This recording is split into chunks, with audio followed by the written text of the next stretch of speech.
వివేచన లేని ప్రతి ఒక్కడు కూడా నమ్మకూడని విషయాలు నమ్ముతారు. వివేచన కలిగిన వాడు ఆత్మలో వివేచిస్తాడు. ఆత్మలో వివేచించాలి.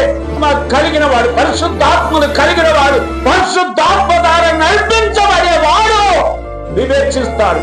దైవ సంబంధమైనది ఏది, లోక సంబంధమైనది ఏది, ఆత్మ సంబంధమైనది ఏది, శరీర సంబంధమైనది ఏది అని మనల్ని నడిపించే ఎలా ఉంది. అంతే దినాలు మనల్ని అమ్ముకుంటున్నామా? ఒక్క పూట కూటి కొరకు తన చేతత్వాన్ని అమ్ముకున్నాడు.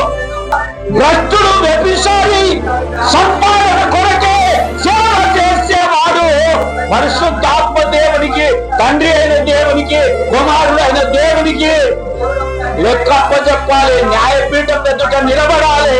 దేశమును మొత్తము పాడు చేసి